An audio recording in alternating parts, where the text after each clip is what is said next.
Yo, welcome back, people, to another stream. I'm joined again by the GOATs of the City content creators. We're joined here by Mo from Noisy Pod, Jason from JFGC, we got Hugh from the 1894, Big Steve, and Martin making his debut. Yes, Martin from the Mancunian Way. We might be joined by Daps a little bit later on. He said he'll jump on if possible, but there's no guarantees. So if you see Daps jump on later on, he is allowed to be here, all right? He's not just intruding. Hopefully you fellas are all doing well, man. Obviously a big weekend of football. Great weekend for City. Almost a perfect weekend. But Bournemouth had to go and ruin that, but still a good weekend nonetheless. Structure of this show, guys, we're going to speak about the game at the weekend, speak about the title race, get everyone's views, opinions on it, see where people are at with it, and then we'll talk about some transfer rumours that have been flying around over the last day or two as we get towards the end of the show. But obviously City getting a big win. Newcastle only lost 2 games before we played them in the Premier League on Saturday. City getting that huge win. Martin, making your debut on the channel. I'll come to you straight away. Thoughts on the Newcastle game? Impressive win, bit lucky. What do you think? I'm actually quite impressed with the win. Maybe I'd watch a different game to everyone else, but everyone keeps saying we were lucky, and I've had to go back and watch the game twice to see whether I've watched a different game. But no, I don't think it was lucky. I thought we were controlled. I thought we dealt with the ball really, really well. Really impressed with Haaland, despite not scoring. That's what I want to see more of. Getting involved within the game, causing problems for anyone's backline that he does. And did Newcastle have chances? Well, they had one glaring chance in the first half from Wilson.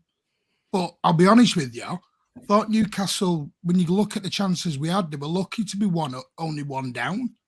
Mm-hmm. For me, anyway. I honestly, second half they had 20 minutes, but it's football. You're not going to dominate a game for 90 minutes. That isn't football. To me, I thought it was probably one of the most professional performances of the season against the team that's lost 2 lost 2 games all season. Now it's 3. Mm-hmm. I don't think City were given enough credit, if I'm honest. First, Jace, you were nodding your head there. What did you think? Mm-hmm. A very professional performance from City. They took their opportunities. Newcastle didn't, and it's as simple as that. And there's been games this season where City haven't taken their opportunities and they've been accused of not being clinical. City were clinical. Newcastle weren't. It's not luck. It's just all about quality. Mm-hmm. Yeah, Mulv? Yeah, we were definitely 2 goals better than them. It was sort of a match of ifs and buts. Like, yeah, if they'd have put away their chances, it could have been a bit tighter. But if Kevin De Bruyne turns up instead of GSGC,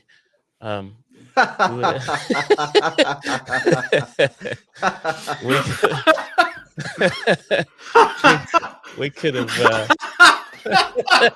That's sensational.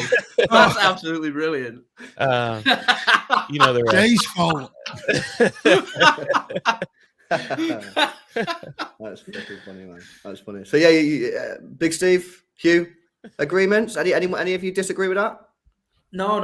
I think we did. I think we did really well. There was a little spell in the second half where I thought Newcastle made the substitutions, tried to go for it.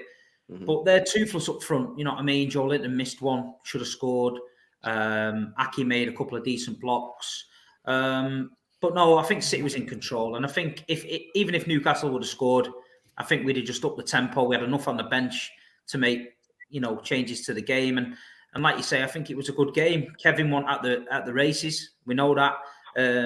Ederson, his kicking was the worst I've ever seen. But maybe that's because he was cold and his feet were freezing. I don't know, but it was poor. But listen, Phil Foden again, set us up for a nice win. And look, it's a big win for us that we're finally getting on this momentum, putting a little run together, and coming out the ground. I was happy. Yeah, I was happy. You?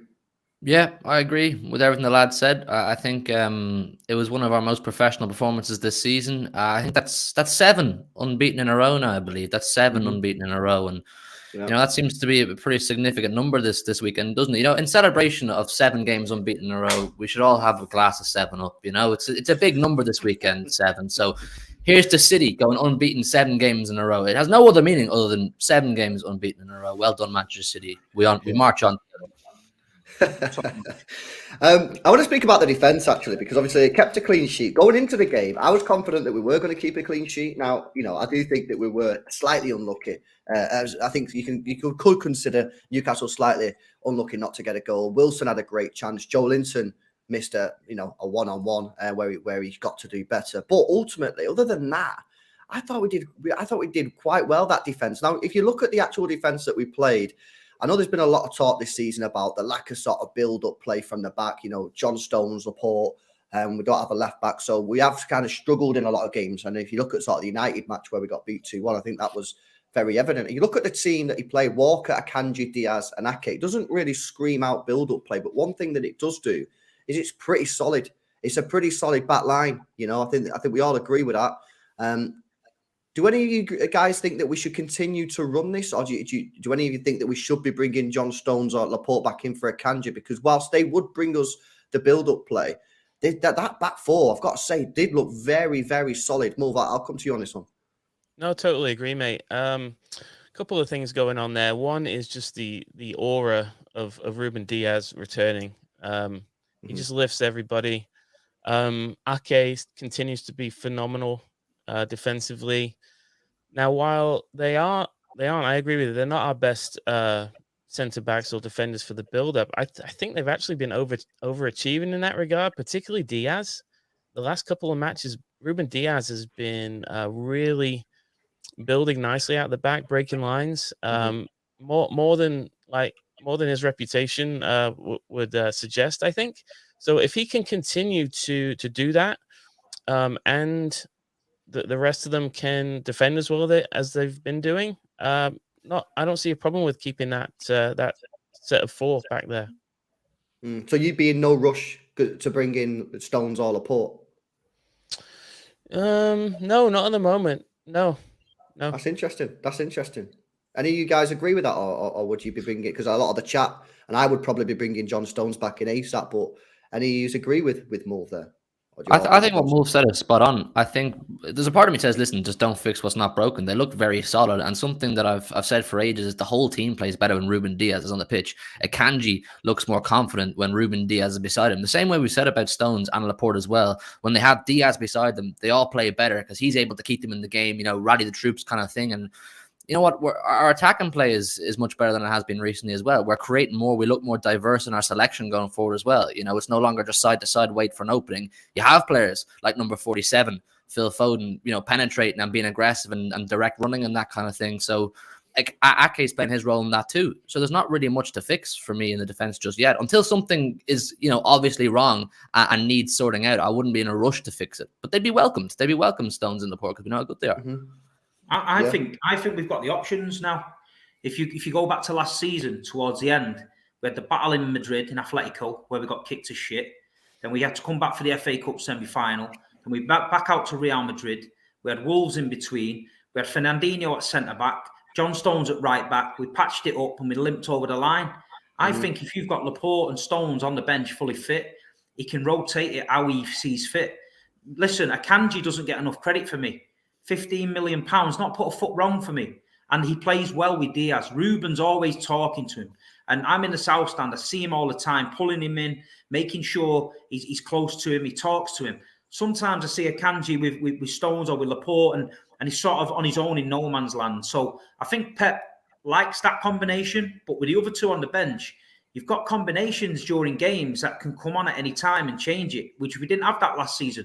We had Fernandinho over there plugging a gap. So I wouldn't be overly worried. I wouldn't be rushing John Stones back and getting him injured for this title running. I think if Pep manages it right, we could get to the end of this season with 4 top quality centre-backs rotating nicely and getting us, not just getting us over the line, I think winning us big games because he's managing the players right. Martin, Jace? Spot on. No, what Steve's saying, spot on. And I think when you look at Ruben Diaz, we all kind of wondered, how come he's sat on the bench for like 4 or 5 games and he's not getting any minutes? And when you look back now, it was just Pep was just managing him to come back. And I think he'll do the exact same with Stones. We're not in a situation where we have to throw Stones in straight away. Like Steve says, Laporte painkilling injections to get over the line last season. We literally limped over the line, scraping. We were worried about Rodri going into the centre-back situation. But now we can rest people up, get them fit, ready, mentally fit as well, ready for this big end to the season. I think it's superb man management at the moment from Pep. Yeah, I think what everyone said it's spot on. It's so important if we make it past. If we end up making it past Leipzig, we've got lots of big games coming up through April and into May. So squad rotation is key. So having important key players like Stones, like Laporte coming back could be crucial. So would none of you guys then? Because it's interesting. None of you for Palace. I agree about John Stones because he's only just come back from an injury, but Laporte was ill. He wasn't injured. He was ill. Would none of you be bringing Laporte back in for Palace away on Saturday? Or would you all stick with the same that he played against? While we're keeping clean sheets, I'd keep it the same. I'd stick. I think early in the season, it was a big problem that he kept changing it. And people were moaning, why does he keep changing it? Why does he keep changing it? Just as we're getting a bit of rhythm, Ruben's probably and Akanji are probably happy together. They're high-fiving like mad. They kept another clean sheet. As soon as the clean sheet, the final whistle went, all the back four were together in a huddle. They grabbed Ederson. So you've seen a little bit there. Laporte, to me, this season's seen his arse a few times. City fans can moan and say, no, it's not like that all they want, but he has. Southampton in the Carabao Cup, when young Gomez made a mistake, he ripped him apart. Gomez's confidence after that was shot. His attitude sometimes, to me, is not there. We're hearing he wants to leave. Listen, if he wants to fight for his place and stay at Man City, then he's got to get back in his team. But for me, Ruben Diaz and Akanji at the minute ain't done nothing wrong. And like I say, just start bringing Laporte in when you need him. Very interesting. Very interesting. Okay. Let's move up the pitch. I think you mentioned, Steve, at the beginning of the show, Phil Foden's played. I think that's his 4th game now that he's played, and he's played well. Obviously, coming back from a little bit of a foot injury, which is seemingly seen him just sort of like play with not really doing much, to be honest with you. His form over the last couple of months. However, he's played a few games now in a row where she's been really, really good. A brilliant run, obviously, for the first goal. Hugh, I'll come to you first on this one. Phil Foden, man. For me, I think this guy's going to be absolutely crucial for the title run in Champions League and FA Cup. I think he's something completely different to Grealish and Mahrez. How good is it for you that Foden is seemingly back at his best, and how important do you think it is to keep him at his best for the rest of the season? I think you may be able to say similar about Foden that we did to Diaz, and what Martin said he's possibly going to do with John Stones is he waited a little bit longer to throw Foden right back into the mix and let Foden absorb that pressure of every single game we need to win. And you've hit the nail on the head there. He adds something completely different. I mean, with Mahrez and Grealish, they were very good when they were working together. They got the job done. They got the goals and their assists, particularly straight after the World Cup. But they're very similar in some ways, Mahrez and Grealish. They both really like to cut in on their preferred foot. So fullbacks kind of know this and they can set up, right? Both of the opposition wingers, they're going to cut in onto their stronger foot. Whereas with Phil Foden, you don't know what he's going to do. He's happy to go on the outside, go to the byline, put in a cross, or he can cut in and run straight direct at goal and get the goal that he deserved against Newcastle the other day. You know, he's a finisher, he's a creator, he's an all-round football player that's going to be very effective for us in this running. So I'm delighted to see him come back. He clearly had a point to prove because people, for some reason, or not Man City fans, but, you know, the rest of the footballing world were not satisfied with Phil Foden in the first half of the season and you know, beyond that as well. So he had a point to prove and he's come back and proved he is absolutely vital to this team. It's not a case of City are absolutely fine if Phil Foden's not around. He's huge. Yeah, no, I completely agree. It gives you goals, assists. And like that first goal, I just don't think Grealish and Mahrez don't get you that first goal. They wouldn't run, even though the space is there wide open. I don't think any of them really run into that space, and that's why he's so special. He travels with the ball, and obviously, you know, I know it took a deflection, but it was such a big goal for us. And that's 4 games in a row that he's played well. I think that he said he had a slight sort of, he felt it a little bit again during the Newcastle game. Hopefully, he can manage that. It's clearly just a case of managing this until the end of the season, in which case he'll be able to sort of properly rest and recover, and hopefully next season will be fine. But yeah, I mean, any of you guys jump in on that? Phil Foden, how impressed have you been with him? Steve, I'll come to you.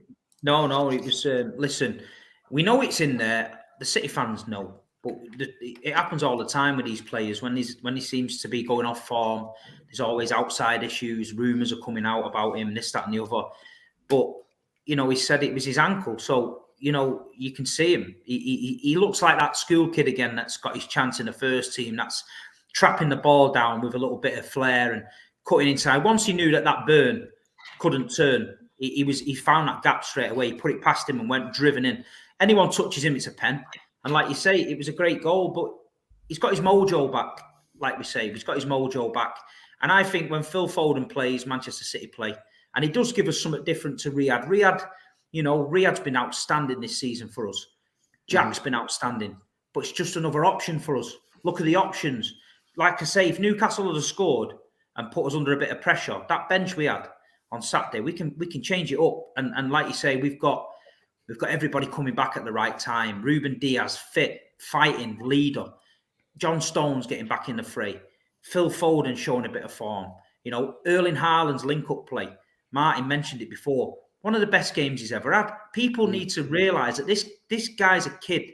He's not just a goal scorer. He's a young kid and he's learning. Every club his dad's put him at, he's learned and he's improved. He's come to Man City now and he's improving. The little one-touch layoffs, the unselfish assist for Bernardo. But the best thing was, as soon as it went off, the big Norwegian fucking Goff was right in the middle of it, throwing people about, and he should be the size of him. You know what I mean? He's the biggest bastard on our team. So as soon as anyone gets a kick, he should be straight in. So I was pleased coming out of that game. I thought, you've not scored, but there's more to your game than scoring. And yeah, I loved it. Time wasting at the end, flicking the ball off him, taking the piss. I think he's fitting in well at Man City. He's not just a goal scorer, man. It was great. I mean, I've got to say, that front three is the front three that excites me the most. Because it's like the perfect Pep situation. Grealish is the control. Foden is a little bit of the chaos and the magic and the directness. And Haaland's just Haaland. It's literally like the three of dreams when you actually... It's everything Pep's wanted.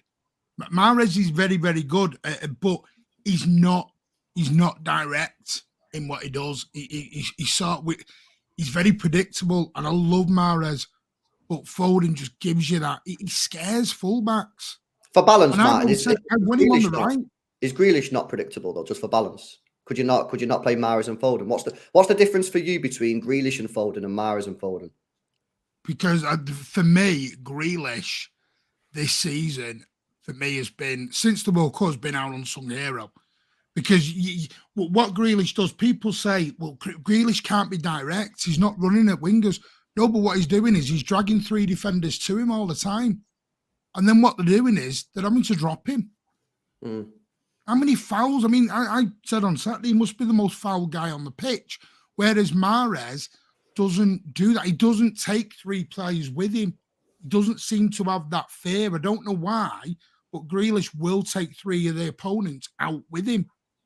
Whereas I don't think Mahrez sort of does it a little bit. Maybe I'm being a bit harsh on Mahrez, I don't know. But to me, that front 3 is just perfect. Mm. Okay, interesting. Mauve, JGC? The form that Foden's in right now, he's the perfect player for the balance of the side, just like what Martin said. He wasn't earlier in the season. He was playing very safe. And it was too similar to when Grealish and Mahrez were in the side. I think a lot of City fans were complaining that was a bit too safe. And when are we going to be a bit more expansive, a bit more creative, a bit more aggressive? And it just happened to be just a bit of a flip of a switch in Phil Foden that takes you from safe to perfect balance. And the form he's in right now, he's perfect for it. It's a shame for Mahrez. He's just not as direct. He's having a great season. I agree, and we will need him. We will need Riyad Mahrez down the stretch. But at the moment, I agree that front 3 is probably our best. Jace? It's the directness of Foden that I absolutely love. He's, as already mentioned, he's the player that can just drive into space. He isn't scared to go and use his right foot, even though he's left-footed. If he needs to, he's not always thinking about cutting in, playing that safe pass. He wants to move into space. If the pass is there to be made for somebody, he'll make it. If he needs to make that decision on the spot to have the shot, he'll make the shot. And he's just a sensational player, as everyone else has already mentioned. And Mahrez really started to hit form just as we've come back from the World Cup. So I think kudos to Phil to show how well he's done, that he's keeping Riyad Mahrez out of the team. I'm just wondering, and my own personal opinion here is I feel like Foden's better on the right wing than he is when he gets put on the left wing. I agree. But I don't know what you guys think about that. The stats, I mean, the stats prove that that's the case. If you look at the stats, his goal input and assist input is by far way better when he's on the right hand side. I just think that Mahrez, in his last 5 starts for Manchester City in the Premier League, he's got 6 goal involvements. You know, he's really sort of be unlucky to not get in the starting 11 for City. Yeah. But, you know, whilst I think he's unlucky, I have to agree. I do think that Grealish and Foden is probably the way to go. But that's how ruthless this game can be. You can have someone like a Grealish on the left who doesn't really get you the goals and the assists like Mahrez did. Yet we're all saying here, I think we're all in agreement anyway, that maybe should be Grealish and Foden. Does anyone disagree with that? There's going to be games where Foden might not be at the races and the team might be sat in a low block and we're struggling and then looks like we're filtering out, and then all of a sudden he brings Riyad on, creates a little bit of magic. But like we said, it's a great option to have off the bench, Riyad Mahrez. He's not done anything wrong. It's just that Phil's come in, and at the minute he's got a little bit of form. No doubt Riyad's going to come in soon, maybe Champions League, do what he does best. And Jack's playing well. He traps that ball down, he comes across inside, and like Martin said, you know, he gets fouled a lot. He does, but when you're late in games, you want the ball at the opposite end of the pitch. You don't want it coming back at you. You know, Riyad sometimes can get caught out, leave Kyle Walker exposed. Sometimes Kyle Walker can go bombing on past Riyad, leave Riyad exposed. I think what we did at weekend was right. Foden just stuck to the task. Kyle knew what he was doing, didn't go tear-assing too far forward, leaving the space behind. And at the minute, I think we've got a great set of options all around the park. And I think we've just got to embrace it. I think everyone's going to play the part. I think Jack is, as the guys have said, he's so important because the basic fundamentals of Pep Guardiola football is ball control and retaining possession. And there's no one better at that than Jack Grealish. You know, if he needs to win a foul to slow the game down or kill momentum, he's happy to do that. He's happy to waste time, as we saw with Haaland on the weekend. And I just think the balance of those front 3, I said since the very start of the season, I think they have everything in their locker to be one of the scariest front threes in European football. Up until that Nottingham Forest game a couple of weeks ago, we hadn't seen that front three, I'm 99% certain, since the 6-3 over Man United. And that whole period, since the 6-3 over Man United, right up until that Nottingham Forest game, was kind of that period, the starting point and the ending point of where we were saying we're too one-dimensional. We don't have enough in our locker attacking-wise to break teams down. All of a sudden, Phil Foden comes back into that front three, and we're all saying, oh shit, we're able to do a lot more. We're being more direct. We're controlling the ball when we need to. We're picking our chances. I don't think it's a coincidence. Yeah, no fairs. But we're going to have a look at a couple of super chats that have come in, and then I want to get your opinion on the title race, where we're at, confidence levels, all that kind of stuff. Big up Footy says, Steve, give us Bellingham sauce, bro. We're dying out here. People dying for the Bellingham news. Steve, got any updates, man. Bro? Relax. Relax, innit? Just relax, innit? Okay, there we go. I'm not saying anything because the Haaland, I broke the Haaland news, and all I got for 6 months every single day was hundreds of kids in my DMs asking me about Haaland and his training. So just relax. But that announcement, mate, was I apologise for that, Steve. Big up Professional. It says Manchester Ref United losing 7-0 is absolutely great to see. An era that never started. Eric Sevenhag got a 7 up. That's from Professional. Yes, Professional. And finally, Carl says, when Foden scored, did you all notice how Haaland and Grealish drew many players with them? Yeah, and that's obviously why the space was there, and he took advantage of it. And I did say, I think that he's probably the only winger that we've got out of the 3 that we've got right now who takes full advantage of that space. I think the other 2 probably would find a way not to run in it. Let's go into the title race then. So, update on the title race. Obviously, we've both played the same amount of games, so that game advantage for Arsenal has now gone. 12 matches left in the Premier League. Arsenal are top, 5 points clear, but of course we do have to play them again anyway at the Etihad. So I guess everyone assumes that we need to win that. So win that, it's 2 points. That's the positive way I'm looking at this title race. You know what, guys? I'm confident, man. I think this is the most confident I've been in a long time. I'm looking at Ruben Diaz coming into the team, mega form. I think Rodri's been seriously consistent now. Phil Foden's obviously had 4 games and he's looking good. And if he can keep that, that'll be massive. Haaland will score goals if you give him the chances. Okay, some games he might be quiet. That's only because you've not done your job and not created him chances. The missing link for me here, guys, I don't know what you think about this, is Kevin De Bruyne. I genuinely believe if we can get Kevin De Bruyne, not even to his best, just anywhere near it, I think we'll go on and win the league. This is the most confident I've been in this Manchester City team for a long time. Mulv, what do you think about that? I agree, mate. I think we'll do our bit. I really do.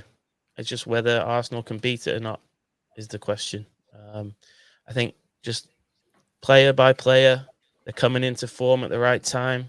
Mm-hmm. Yeah, we'll do our part. I'm sure of it. Jace? My confidence hasn't been this high since probably when we beat United 6-3, to be honest. We're playing some good stuff. We're looking good. And I'm noticing cracks in Arsenal. They're getting lucky, in my opinion. They got away with one against Villa away a couple of weeks ago. They've got away with one again against Bournemouth. And what City need to keep doing is just make sure they keep winning them games, get Arsenal under pressure, because I'm confident that Arsenal at some point that luck will run out. And once City get themselves into a position that it's in our hands again, I'm confident that Arsenal will crack. The one thing I'm keeping a very close eye on right now, though, Europa League for Arsenal, is if they end up knocking out Sporting Club de Portugal, then throughout April, if they end up progressing, they're going to be playing a lot on a Sunday. And if City end up progressing in the Champions League, then there's going to be a lot of games where City are going to be going before Arsenal. And I've got a feeling if City can just get within touching distance of them, keep picking up them wins, the Arsenal team will end up cracking. I don't think they've got the bottle for the Premier League. You know what? I completely agree, mate. I completely agree. I said today when I was on Sky, and I've said this all season, with every game that Arsenal play and get closer to this Premier League title, the pressure is ramped up. Yep. It's ramped up, and every single game they'll be going into thinking we are one step closer to the Premier League, and the pressure will be ramped up. And the question is, and by the way, the only reason I say this is because Arsenal have not won the Premier League in recent years. Yeah, So it's not a 100%. slight on Arsenal. It's just factual information. Nobody knows whether or not Arsenal can go the distance because they've not done it. City have done it in recent times, and Liverpool have done it in recent times. Arsenal haven't. That's why we're questioning it. If Arsenal fans are in the chat, we're not digging your club. It's just a factual. We need to know if you can answer this big test. Can Arsenal go the way?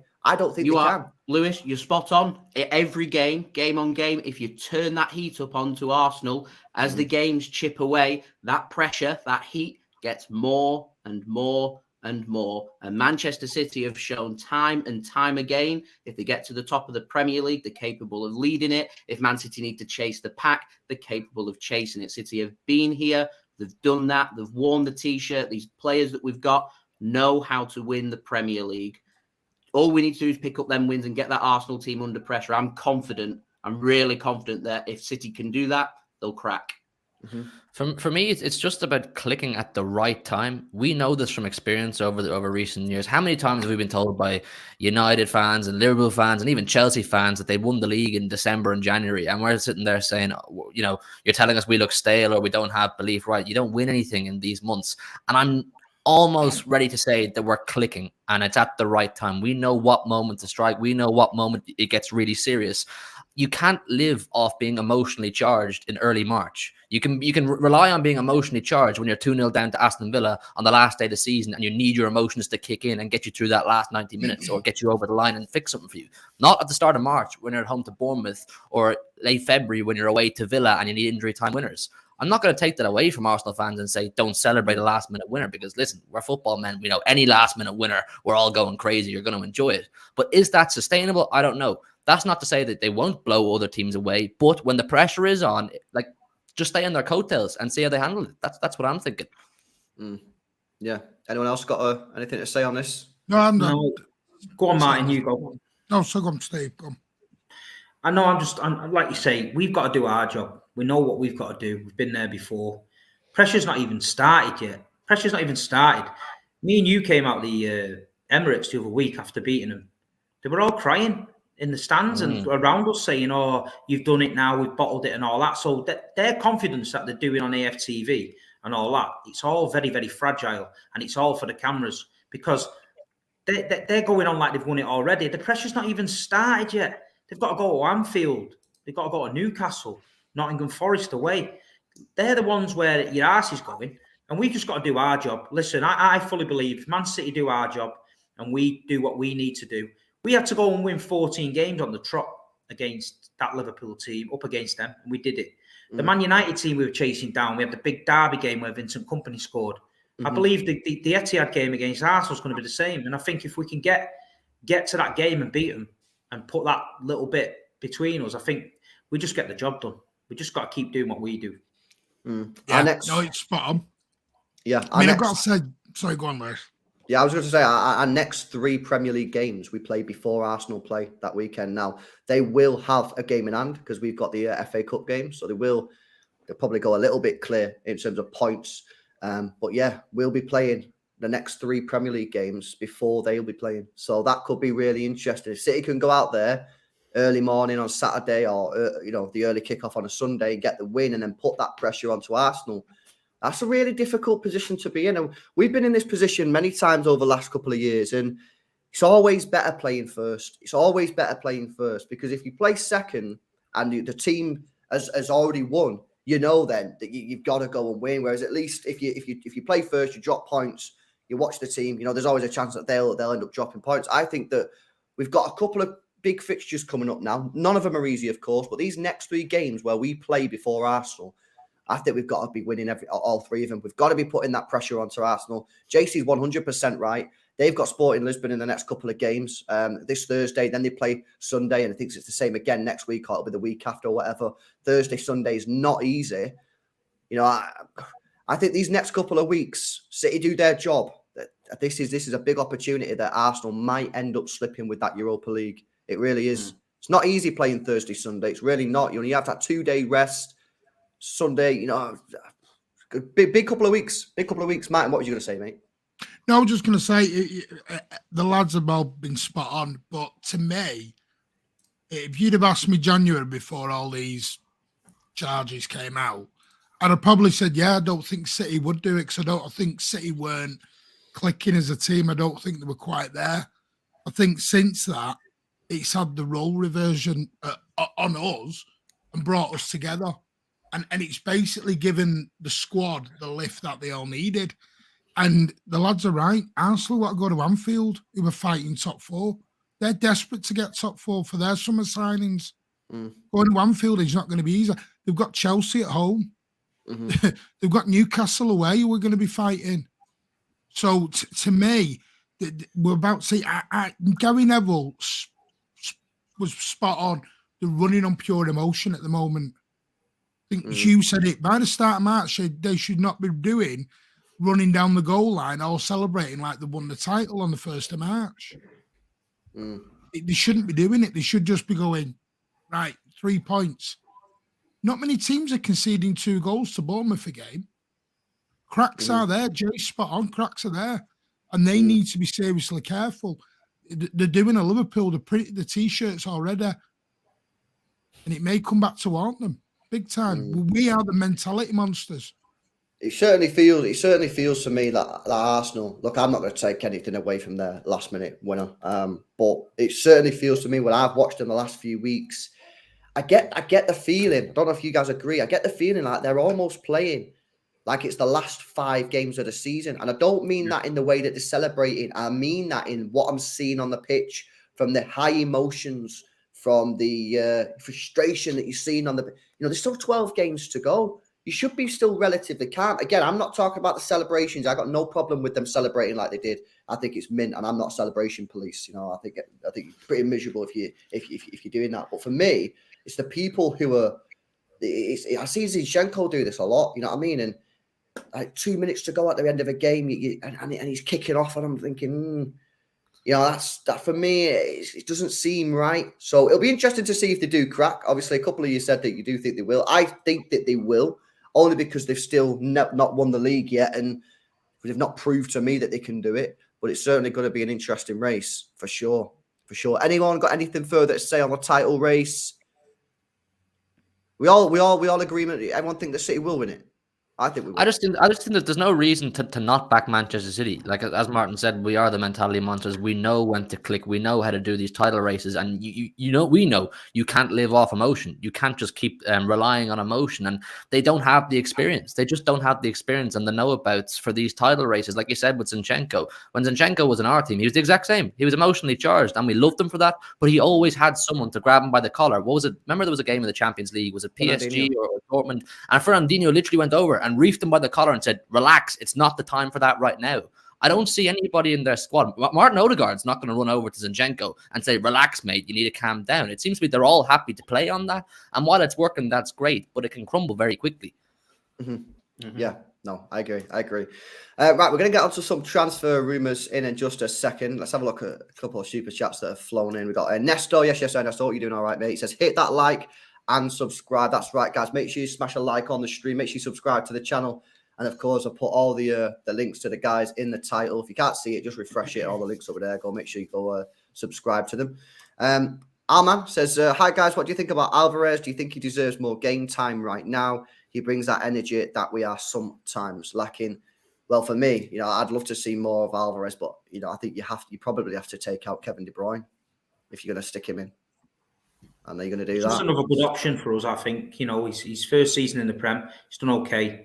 Leave him. There's going to be games coming up where we're probably going a bit flat, and we're going to have to bring Alvarez on just to spur us on. He's going to win us games. So for me, like I said it before in this show, the options on the bench, Riyad Mahrez, Bernardo Silva coming off the bench, Laporte, John Stones, Alvarez, it's unbelievable. That could be the key in our title race when Arsenal start getting a bit flat, or they're coming up against a low block and they're looking at the bench thinking, who can we throw on here? We've got many options, and we've got the best manager in the world who can play it. So, yeah, he's just one of them options. I think it's his first season, and Alvarez done okay, but let's just keep bringing him in as and when we need him. Anyone else? Alvarez? Steve spot on, in my opinion. Yeah, so no one's rushing again. No one's rushing to get him back into the starting 11. Everyone's just I think that's why I'm a bit more calm on the Kevin situation, because you can put Alvarez there If Alvarez wasn't there, I'd be a bit more, come on, Kevin, but I think we forget Kevin's 31, 32. He's not going to do a Modric going into 37 and play week. Maybe Kevin only plays once a week. I think it's a good positive thing that Alvarez can come in and do that role as well. Yeah. Kevin De Bruyne knows when to get going. Last season, in that last run, he knew when to get going. You know what I mean? And I think this season's the same. Kevin De Bruyne, probably he wasn't at his best. He was great against Bristol. He wasn't at his best the other day, but we still got the points. But they tried to push Pep on it. What about Kevin De Bruyne? He said, he's really happy we won 2-0. And he is. And listen, Kevin De Bruyne's a senior member of the squad. He's been there, he's done it, he's got the T-shirt. And no doubt in his title running, Kevin De Bruyne will have some important role to play in it.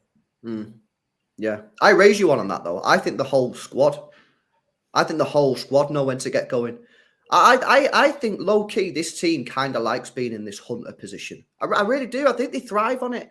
I think they love it. I think they're ready to hunt down Arsenal. I genuinely do. I love it. I love it as well. Love it, mate. I'd rather be behind me. I'd rather be behind. When you're on the top, the pressure. Last season, Liverpool kept coming and coming. It made me ill, man. Every game, I was like, fucking hell, them Scousers, I can't get rid of him. I'm going home and that. She's like, what's up with you? You've just won. I'm like, yeah, but fucking Liverpool just won. It burns you out. That's not even started for them yet. I said it outside AFTV. I dropped it. There's blood in the water. There's a big blue shark behind you. And they all laughed when they pulled away. What happened to the big blue shark? I said, we'll see about the big blue shark in May. And I stand by it. We'll see. Yeah, very interesting. Very interesting. Let's have a look at a couple more before we go to the transfer rumours. Professional Unit with a 10 says, we are going to do what we always do. If we're going to win the league, though, our midfield needs to pick up. So many times our midfield didn't control the tempo, and that's why we tied or lost the game. Yeah, obviously a big part of that is Kevin De Bruyne, but I guess everyone thinks that at some point he's going to click into gear. I definitely do. And Sir Alan says, with a 10, says, hey, boys, good to see Martin with you all. LB, get a shave. Oh, mate, Martin just wants to see me like with no, I don't know why it is. I don't know what's wrong, Martin. I'm not sure if that's at you or at me. I don't know. He's always telling me to get a shave. Dave says, big up the lads, LB, Mo, JCC, Hugh, Big Steve, Martin. Just want to mention that Pep was right about Cancelo. Now all the news coming out that he isn't happy with game time at Bayern Munich. That's pretty interesting because we're getting on to transfers now, actually, Dave. So, yeah, I mean, obviously he's not a Manchester City player right now, but yeah, Cancelo apparently, again, having a little bit of an issue at Bayern Munich with game time. Yeah, it's just a very interesting situation, and it'll be interesting to see what City do in the summer regarding João Cancelo. But I wanted to speak about Laporte. I mean, we spoke about it a little bit earlier on, but this guy's been a very, very interesting player for Manchester City. We brought him in, and he's had moments where he's looked like the best centre-back in the world, top 5 centre-backs in the world. He's also had some shaky moments. He's been in and out of the team under Pep Guardiola. He's had a few injuries. What are people thinking about this? Because I'm kind of like, I'm a bit sad about this situation, to be honest with you, because I think if he does leave in the summer, I think Laporte's going to have left Manchester City not have fully reached his potential. I feel a little bit, I understand why he'll want to leave, because obviously he's not played in a lot of games this season when he's been ready and he's been available on the bench. So I understand why he wants to leave. So I would let him leave because I wouldn't keep players who don't want to be here. But I feel a little bit sad that Laporte's going to be going. Now, of course, we're probably going to get a replacement in looking probably like Vardio. But how do you guys, and anyone chipping on this, how do you guys feel about Laporte leaving? You think it's the right thing? You think Pep Guardiola should be playing him more to try and convince him to stay? I don't think Pep should feel under pressure to play absolutely anybody so that they feel better about being at the club and to keep them happy. Pep Guardiola should pick who is most likely to win the next game of football, not who's going to keep Aymeric Laporte happy. And I think there was a certain inevitability that at least one centre-half was going to kick up a fuss or at least start to talk about leaving the club, because we have five really good centre-halves, and that's pretty weird. There's not many teams in Europe can hold on to 5 centre-halves that most clubs would very happily have in their starting 11. So you're not guaranteed your game time. Players' careers are short. They may say, listen, I'm not waiting around here to not play football. I want to go and play football and be a key part of a team. So I think it was perfectly natural. And the Vardiol rumours and being linked to some other centre-halves have started before Laporte was saying, or rumours that Laporte was saying he wants to leave. So he's seen that City may want a 6th centre-half, or they're trying to get rid of someone. He's probably thinking, what the hell is going on here? We don't need this many centre-halves, and I'm not going to get much football. So I think, like I said, there was a certain inevitability to it, but it is sad. It absolutely is sad. We've all loved Laporte. He's barely put a real foot wrong since he walked through the door of the football club, and he's been massive for us in winning our league titles. Like last season, like Martin said, limped over the line. He was carrying an injury for the last however many games, and he soldiered on and was massive for us winning that league title. So it's always sad to say goodbye to any great player, but as you said, if he doesn't want to be there and he's just not happy with the game time he's getting, let him go. Simple as, let him go. Mm-hmm. I agree. Yeah. I agree. I think he's been brilliant for us last season, especially getting injections, strapping his knee up, whatever, playing through the pain, got us over the line. He's won the league titles with us. He's won the trophies with us. But there comes a point, a bit like with Zinchenko, a bit like Jesus, where they probably think, you know what, I don't really want to be a bit part player now. I want to be a number one somewhere. I want to feel that pressure week in, week out. At the minute, he doesn't know whether he's going to start or not. And I don't think there's any animosity between City and him. I just think maybe his time has drawn to an end. I think if he gets his season out of the way, look at his options. And I think City could probably do with a freshen up. And if they're looking at Guardiola, I mean, I've been impressed with him. We watched him obviously in Leipzig, and he's left-sided, can play left-back, centre-back, whatever. But it comes down to the manager, innit? We've got the best manager in the world. We trust him. No one leaves Man City under a cloud, usually. You know what I mean? They sort of get our blessing and they go on the way. Laporte be the same. Be welcomed back with open arms, He can, if he needs to leave and thinks he can go better somewhere else, then, we know with Raheem Sterling and people like that, the grass ain't always greener, but I ain't going to stand in his way. Mm. Mm. Yeah, spot on with him. I think Laporte, you can't keep a player at that level on the bench. I think you said it earlier, Lewis. Was it 9 games this season? Something like he's been on the bench and he's been fit. You can't do that. As much as he is a superb centre back and one of our best ball playing centre backs, just behind John Stones for me. But especially with his back three, Gavardio, I think, would settle into that back three better. I agree. Personally, I honestly think we do, and I think Pep's always wanted to get to this back three. We go back to that dreaded night in Lyon, when we threw Eric Garcia in there, and it was like, what we doing? It's something he's always wanted. But if we can get Gavardio, Stones, Diaz, or even Ake as a back three, that is, Enrico inverts or whatever, that's superb. One thing we've got to do with Laporte is make sure we get the replacement in first. That's the key to me. I don't want to see Laporte go out and then we're scrambling to get Gavardio in when everyone else is, sniffing around. I don't want to do a Zinchenko again and we ain't got no one. Yeah, I mean, that was just schoolboy, wasn't it? That was schoolboy what we did with Zinchenko, let's be honest. I mean, surely they don't do that again. Lewis, I'm not so sure. Man City are so careful in the transfer market. If Man City need to be patient, they're happy to be patient because they'll just trial other players in other positions until they make a way for it to work. Because City, over the last 3-4 seasons, they're not prepared to be ripped off when it comes to bringing players in. It's for another topic of conversation to speak about how much money we end up getting for our top-class players that we allow them to leave. But when it comes to bringing players in, Man City are always prepared to look to make sure they're bringing in the right player. And if they have to be patient and wait towards the end of the window, they'll do that. And we've seen it when replacing Sergio Aguero, went a full 12 months without replacing him to make sure that we're patient to bring in the right player for the team.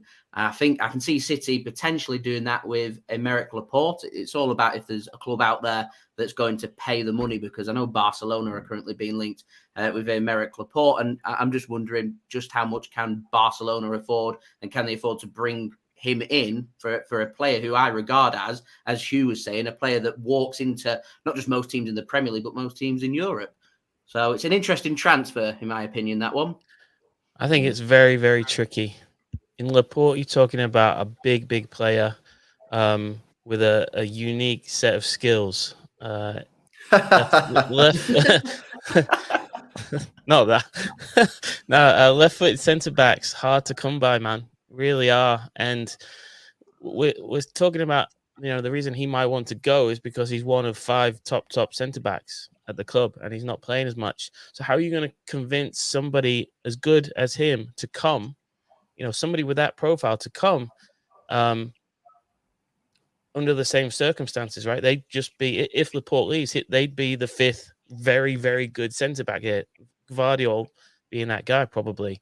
If Laporte is still here, we're talking about signing his replacement first, then Gvardiol will be the sixth centre back, right? And once you get him in the door, now what's the price on Laporte, right? It drops massively, because they know they've got you then, because you've got 6 top quality centre backs, and you got them to spare. So you're not going to get what you want for Laporte, probably. That's why I said I just think it's really, really tricky. We have to be very careful. Yeah, I mean, we won't get what he's worth. I think we'll be lucky to get 60 million for him, just because I just don't know who's going to go for him. I don't know who's going to go for him. It sounds like he wants to go Barca, if you believe the rumours coming out. What money do they have? Do they have any money? Do we have to do some sort of swap deal? You know what I mean? I'm not sure, but yeah, it's certainly a sad situation. Gvardiol is looking like the guy who's going to possibly come in and replace it if that deal does happen. Just finally, before we wrap up, there's been a lot of talk on Declan Rice over the last couple of weeks, and this news is hotting up for sure. Now, not too sure whether it is going to happen or not, but it certainly is hotting up. Well, what are you guys thinking about Declan Rice, man? Is it someone that you want at City? I don't know if he's standing still. I don't know if he's improved. I don't know if he's just reached his level, and for that kind of money they're talking, I don't know. I don't know if he's right for us. There's got to be somebody better out there. Calvin Phillips, obviously, this is assuming people are thinking Calvin's not going to make it. Does he deserve another season? With what we said about players coming under Pep, or is he Premier League proven he should have just walked into it? We don't know.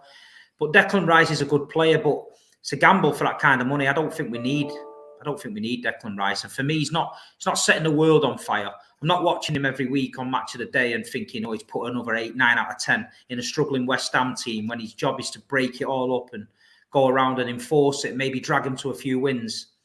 Don't think he's doing that. Do you not think he's being limited, though, at the team that he's at, though? Yeah, but he should shine. He should stand out at his age for me. If he's in that West Ham team, they're not mugs West Ham. They do play some good football.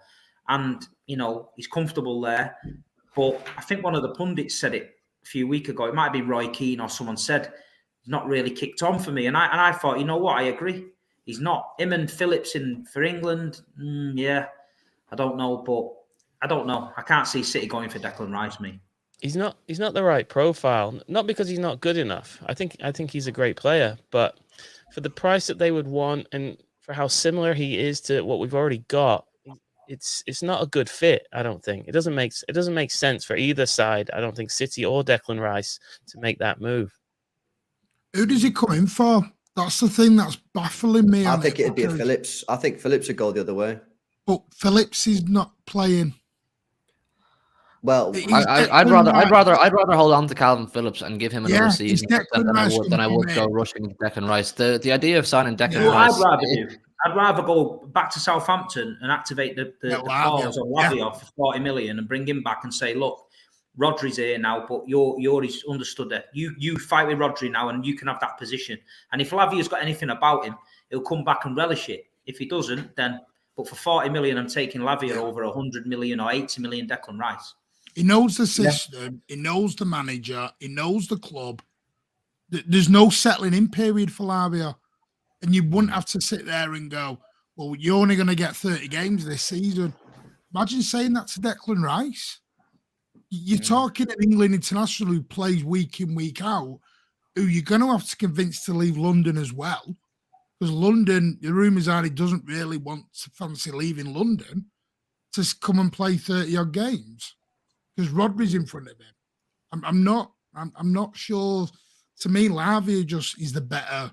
Plus, you've got Perone as well. Yeah. So I don't see the Rice thing. Does anyone here then want to see this deal happen, or is everyone against this deal?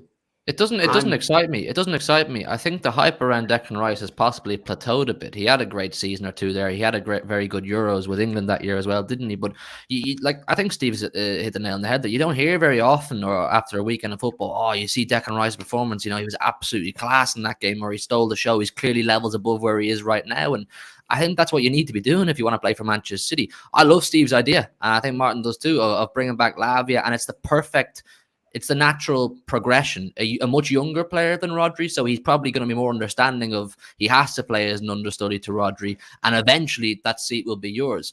I don't think it's a good fit for harmony in the dressing room to have two big hitters at number 6 who both demand to be playing every single week. I definitely don't think Declan Rice will accept that, first of all.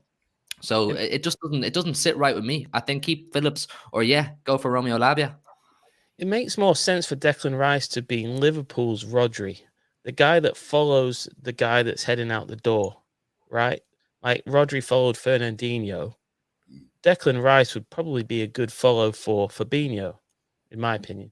It makes more sense for that to be his destination. Whether they can afford him or not, I don't know. But just for both parties, that seems like a better fit. I think with Lavia as well, City couldn't offer him. It was a bit of a risk for him to become number 2 this season behind Rodri because he's a bit young. So say Rodri was struggling or late in games we needed to freshen it up. We bring in Lavia. He didn't quite do it. The fans getting on his case. So what City did was right. They sold him to Southampton, got a buy-back clause. He's playing regular for Southampton. There's rumours Chelsea want him. But City are clever. They've let Southampton excel his progression by 2 or 3 years by playing him regular. We're watching him now thinking, he's can definitely do an understudy job to Rodri. Come in last 20 minutes, see the game out, and then say, right, well, I'm fighting for Rodri's place.